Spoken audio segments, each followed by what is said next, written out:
something to, I don't know, it obviously has an impact. There are obviously people in great numbers that are following him by the time he reaches his trial. And they're all because of the things that they've seen, right? The teachings they've heard, the miracles that they've seen. That people are brought into that mix of those who are following. So anyway, we're reading. I got off track. Sorry about that. To keep it a secret, so it's called the Messianic secret. It's there are several gospels that have that. Jesus says, "Don't tell anyone," and it's as Laura said, he didn't want to be known as Miracle Max. That's from Princess Bride, and there were other things that he wanted. Other thing he felt that would impede, because there were so many charlatans around who also claimed to be able to heal people. He told them to praise God, right? He would say, "Go tell the priest," right? "Give God the glory. Go tell the priest. Go show yourself to the priest." What would that do if he showed themselves to the priest? That brought them back into community. It's only the priest that could say that they've been healed of their leprosy or, whatever. It brought them back into community. So, let's get into the man born blind. John 9, 1 to 41. Whoa. It's a long. We'll. How about we do 10 verses? Somebody read 10 verses. Somebody read 10 verses. We'll get ourselves through it.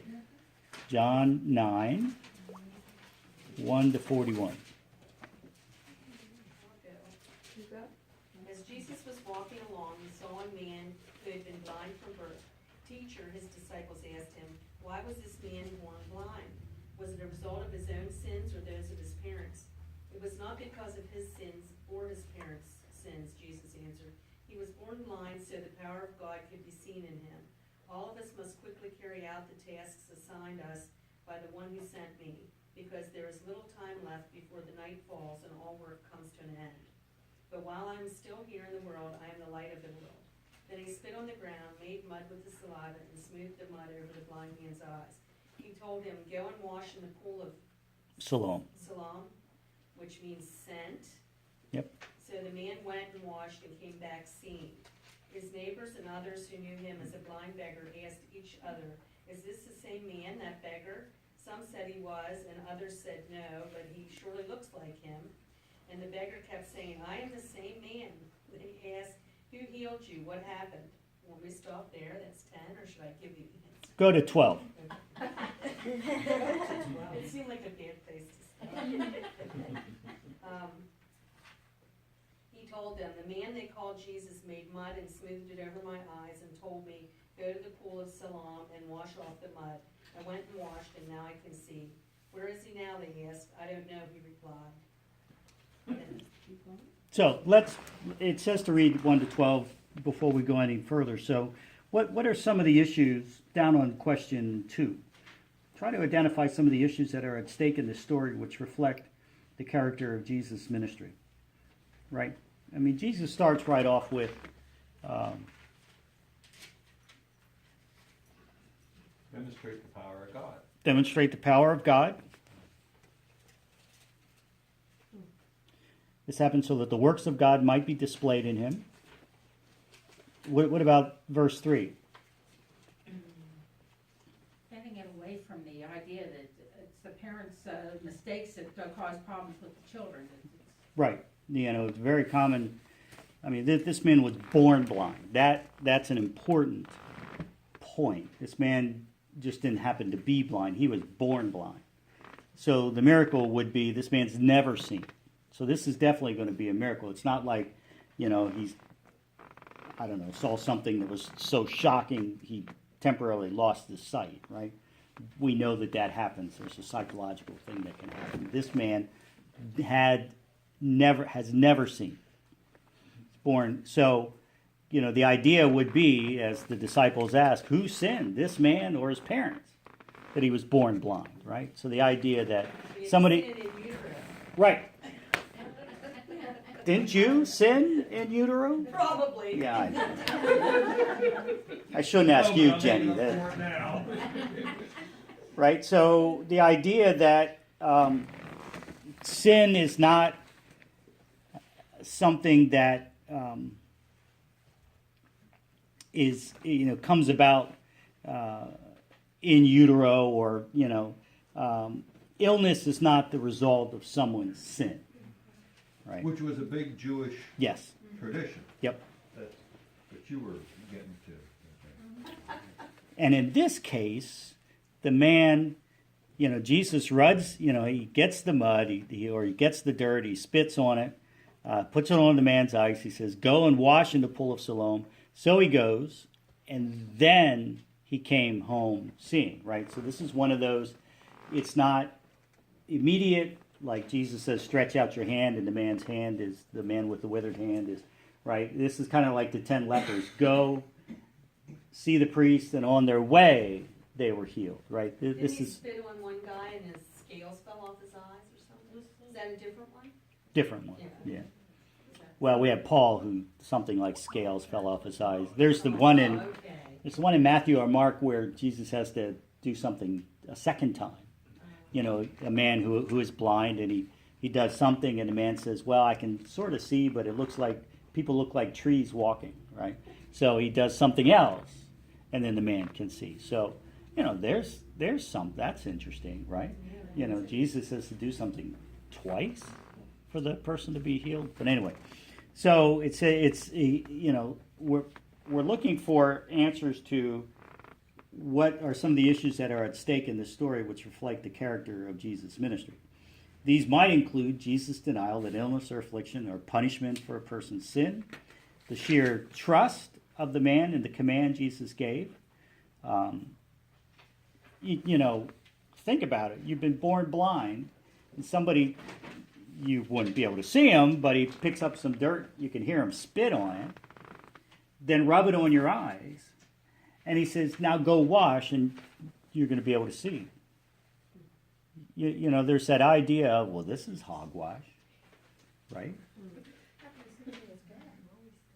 What's that? I know, yeah. Somebody must have taken Well, I'm sure that someone was probably leading him around to start with, Maybe he was blind all his life. Maybe he was blind all his life. He knew where stuff was. It was like, "Get me down there, that guy just spit on my eyes and put mud on me." The blind man didn't ask to be healed. No. Right. I find it interesting that it's, the guy was blind just simply so that Jesus could perform this miracle. I don't really like Now that. that says something. Well, I'm trying to find out how he knows it was Jesus. right, because this But it goes doesn't on. say that anywhere. This goes on with, they say, "How were your eyes open?" He says, "The man they called Jesus made some mud." He would have heard the disciples talking to Jesus. This would have been right. But there are other miracle stories where, there was the man who somebody would place him down by the pool, and then they would wait for the water to be stirred, and the first one who got into the water would be the one that might be healed, right? This was common practice. So there would have been somebody who asked the question about how did he get to the pool. Probably Jenny. Oh no, Kathy. I'm just kidding. Right. So people were there to, probably family, got them to certain places. I mean, this guy probably was begging. That's the only thing he could do as somebody with a disability. So this isn't immediate, but it's pretty close to immediate. The man still has to follow through. It's like you think of the Naaman, the Syrian, who, who is Elijah or Elisha? Who is it that waves there? He wanted a big deal made about, and the prophet just says to him, "Go wash yourself in the Jordan 7 times, and your leprosy will be healed." And he goes, "I want a big fanfare. I want him to come out here and wave his hands and make a big deal." It's the trust to be able to follow through, So there's something about trusting. Is it safe to say then that, what would happen if he would have said, "Yeah, that's," and then he would have he'd have just you know, going home and going to the village well and instead of going to Shiloh or whatever. I mean, the idea, I think the implied in the story is he has still been blind. Yeah. Because he would have not, there's that element where you've got to you know, let Mhm. go and trust Mm-hmm. and believe. And you know, if you don't do that, you know, Well, and this brings up one of the aspects of miracles that, especially miracles of healing, that really bothers me, and that is some would say, well, your loved one wasn't healed because they didn't have the faith. And how many times have we heard somebody was told that, well, obviously their faith wasn't strong enough or they would have been healed. And faith does play a role in many of the miracle stories that we hear in the Bible. Jesus will say, your faith has made you well. And I think that really gets us on some slippery. yeah, because the difference is, you know, that's Jesus talking or God talking. Say the guy, you know, the faith healer. It says, oh, it didn't work because you didn't believe. Right. That's man talking, saying you didn't, you know. Yep. And there's a difference. Mm-hmm. Or the person who is healed, who's not a Christian, not a believer, but that brings them into the church or brings them to faith. You know, so you have both sides of it. You know, those who will say, well, they obviously didn't have strong enough faith. But what of the people who are healed or there's a miracle and they had no faith to begin with? You know, God doesn't just heal people of faith. Oftentimes, it is a way to bring them into the faith. So the whole thing about faith sort of makes me squeamish because, you know, I've heard a lot of, you know, what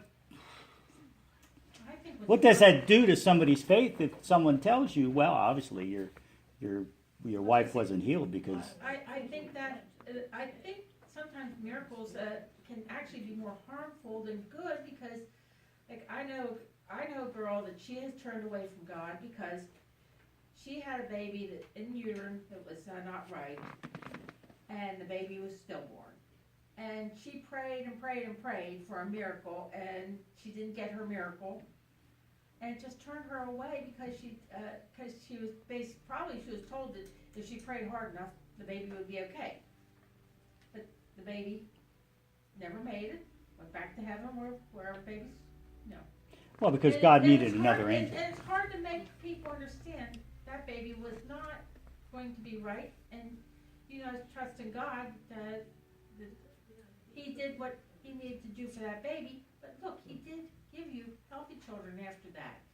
Look at what he did give you. Instead of look what he took away from you, look at what he did give you. Yeah, that would be somebody I mean, it's hard. who has more mature. I mean, you know, there is the idea that things that happen to us either pushes one direction or the other.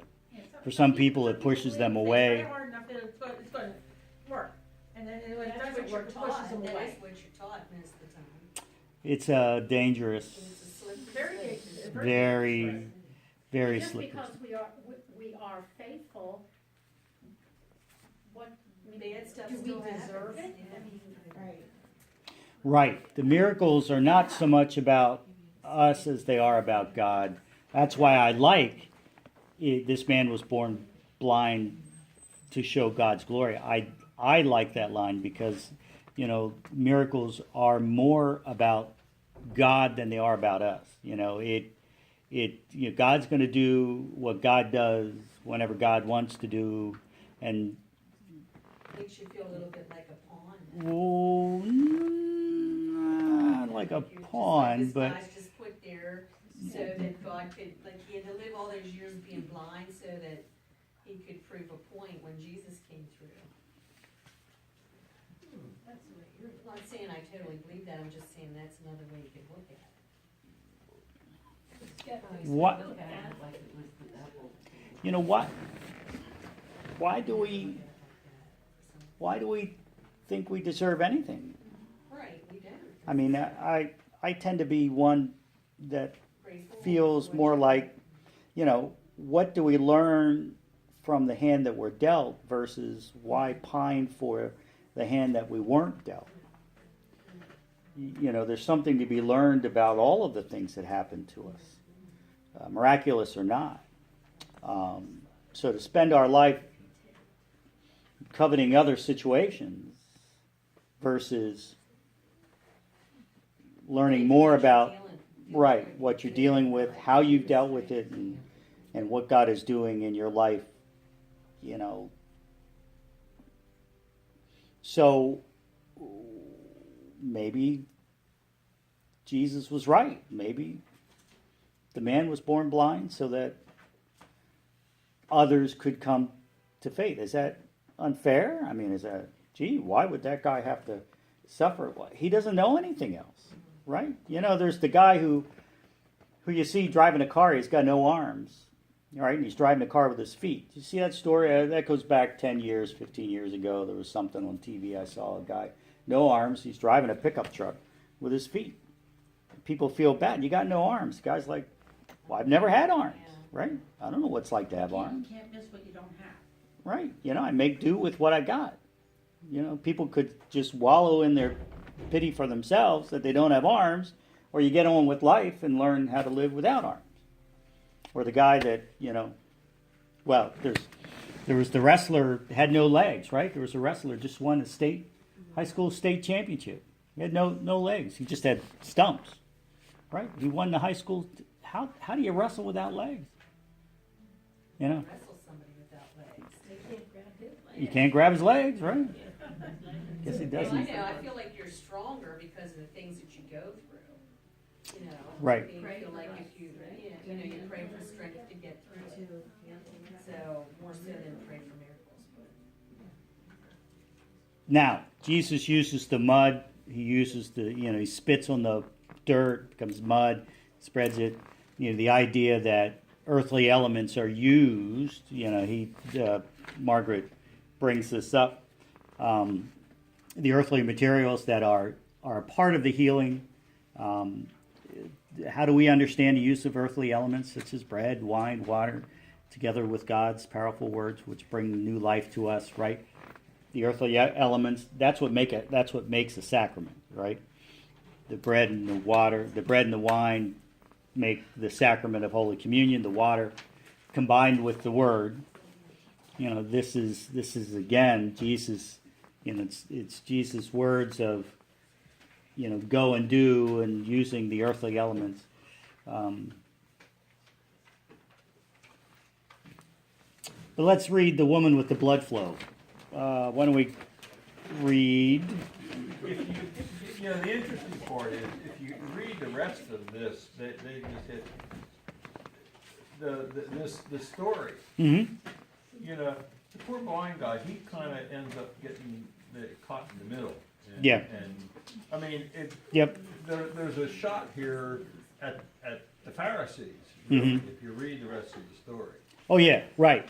Jesus in the end says, you know, you are blind because you say you see. Right. This is absolutely a shot at the Pharisees, because then it goes on. I think immediately after this is John 10, which we've been talking about the last couple of Sundays. You know, this is the gospel lessons where Jesus gets into I'm the good shepherd and I'm the door of the sheep pen, and you know the good shepherd lays down his life, and he he talks about those who are not part of my flock, don't get it. They don't see it. They don't understand it. And again, he's just continuing to hammer at the Pharisees, those who are, the ones that Jesus says, well, you're because you say you understand how God works, you are blind. And, that's true. Anybody who says that they know exactly how God works in this world, run away as quickly as you can, because if you don't see God as mysterious and awesome in terms of just the mystery behind God, there's so much that happens in this world that we just shake our head like, what the heck?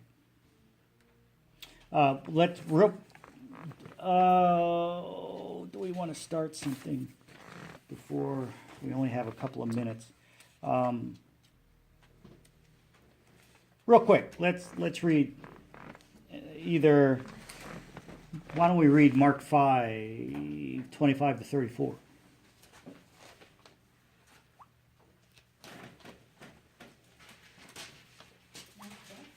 Mark 5:25-34.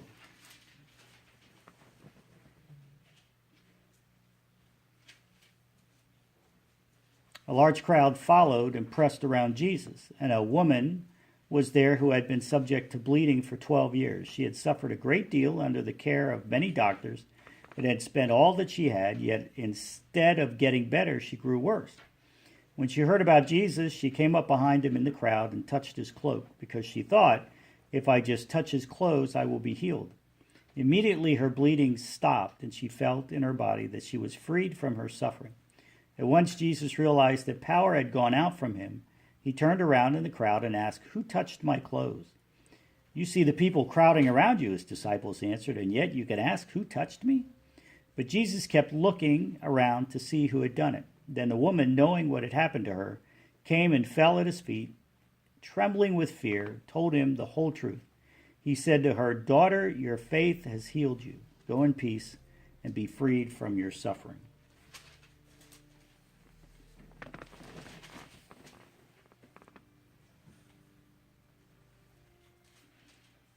So she's had a bleeding disorder for 12 years. If you read in Leviticus 15, it states, this is some insight into the Jewish law, if you can read it if you want, but if you have a blood discharge, a woman who has a blood discharge, she was as much an outcast as a leper. She will be unclean for as long as she has the discharge of blood. She had to go to the red tent. The red tent, Yep. yeah. But this she would have been, this is just not a monthly thing. This is for 12 years, right? So she would have been treated as much as a leper was outside of the community. So the fact that she could even get close to Jesus to touch his cloak is a miracle in and of itself.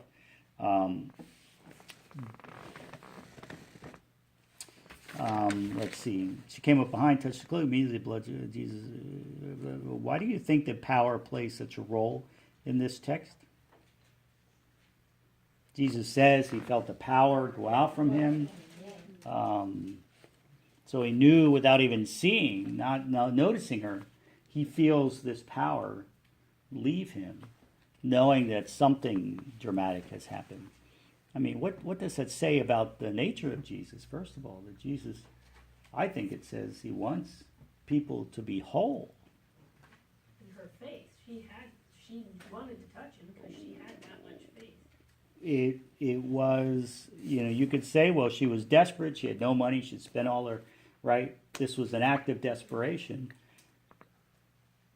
Whether it's desperation or faith, she's still healed. So the nature of Jesus is to want people to be whole. I mean, it goes beyond just healing of illnesses. Jesus is going after people who emotionally are. I mean, think of the woman at the well who has a life that is, she's had 5 men and the one she's living with isn't her husband. And, this idea that, Jesus is compassion for not just those who are Jews. He has compassion for anyone that he finds that is not whole in some way.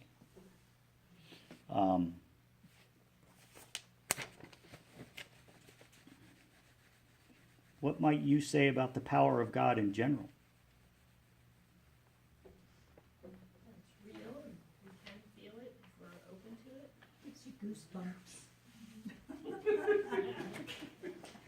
I think when the Spirit's really flowing in your life, do you feel that power? Jenny's thinking. It feels something. Yeah, I block it a lot of times, I think. That's interesting from a woman that posted that thing about spirituality on her Facebook page. Yeah. I forget what I posted. It was spirituality. how You don't forget even what get you touched posted, by Jenny? Spiritual stuff. You said it's a tail, because it was a Yeah. nice article about spirit. I know, I believe all that stuff, and I try to achieve it, but I don't, I fall short. Because I'm a skeptic perhaps, and just because I allow other things to get in the way, like keep me busy so that I don't sit and, you know.